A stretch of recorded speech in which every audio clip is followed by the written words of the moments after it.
Bienvenue à tous. Merci de suivre le Flash Info de ce 9 septembre sur RTI 1. Au dernier jour de sa visite officielle en Arabie Saoudite, ce lundi, le président Alassane Ouattara a reçu en audience le ministre saoudien des Affaires étrangères et le président du Fonds saoudien de développement. Il a toujours été question du renforcement de la coopération entre le Royaume saoudien et la Côte d'Ivoire. Avant de quitter ce pays, le chef de l'État ivoirien a fait le bilan de sa visite. Des détails à 20 h. Aujourd'hui, 9 septembre, marque le premier jour de l'année scolaire 2019-2020. Pour ce premier jour des classes, la ministre de l'Éducation nationale, de l'enseignement technique et de la formation professionnelle a visité quelques établissements. Grâce Kando.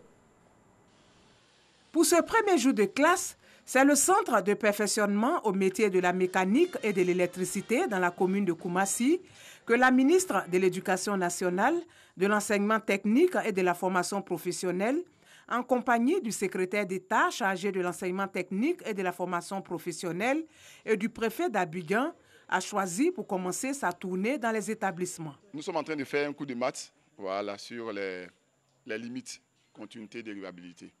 C'est une révision. Nous demandons aux élèves qui traînent encore les pas d'accélérer quand les cours ont commencé. Après ça, il a fait une petite évaluation pour voir si c'est bien rentré. Je suis particulièrement très heureux de reprendre les cours, de retrouver mes amis, les professeurs. Je vais me donner à 100% pour avoir mon examen. Plusieurs autres écoles de la commune ont été visitées. Il s'agit du cycle primaire de l'Institut Mahama Cissé Salil Nadja, du groupe scolaire EPP BAD 5 municipalités, du groupe scolaire Lagune et du lycée municipal 2 où les élèves sont visiblement heureux de reprendre le chemin de l'école.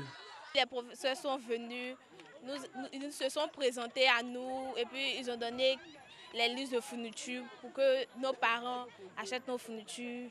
Bon, aujourd'hui, comme c'est le premier jour, il y a un bon nombre déjà qui est là. Une prise de contact, l'enseignant va détecter effectivement des erreurs des uns et des autres. C'est on fait des cours de vacances pour voir ce que ça donne. La rentrée est effective. Il n'y a pas à dire qu'il faut attendre dans une semaine, dans 2 semaines la rentrée.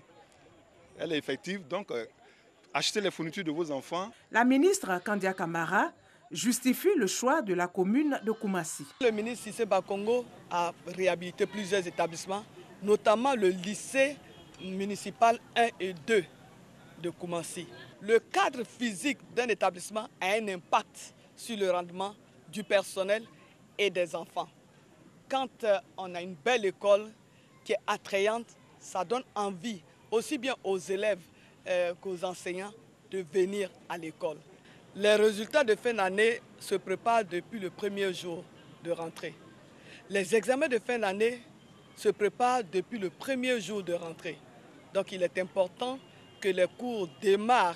Pour cette rentrée scolaire 2019 à 2020, ce sont 5 établissements qui ont été réhabilités par la municipalité de Koumassi. La 11e édition des Assises des universités africaines de la communication de Ouagadougou, UACO, se tiennent dans la capitale burkinabé du 26 au 28 novembre prochain.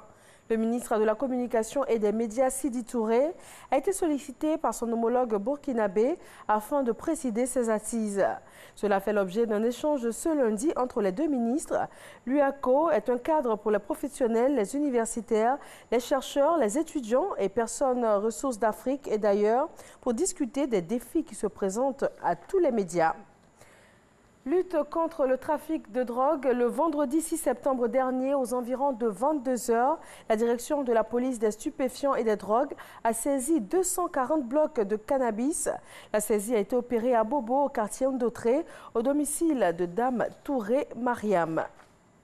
Et puis dans l'actualité internationale, 2 attaques dans le centre-nord du Burkina Faso ont fait 29 morts hier dimanche. Au nombre des victimes, des femmes et des enfants, des renforts militaires ont été déployés sur place et des opérations de ratissage sont en cours. Aucune revendication pour l'instant, mais selon le gouvernement, cette attaque a été perpétrée par des terroristes. Au Royaume-Uni, pour terminer, la reine a approuvé ce lundi la loi demandant un report du Brexit. Adopté vendredi par la Chambre des Lords, ce texte vise à contraindre Boris Johnson à demander un report du Brexit afin d'éviter une sortie sans accord. Cette loi repousse ainsi de 3 mois le Brexit, initialement prévu le 31 octobre. Si Boris Johnson ne trouve pas un accord avec l'Union européenne d'ici le 19 octobre prochain. Merci à tous de votre attention. Rendez-vous avec grand plaisir à 20h sur RTI 1.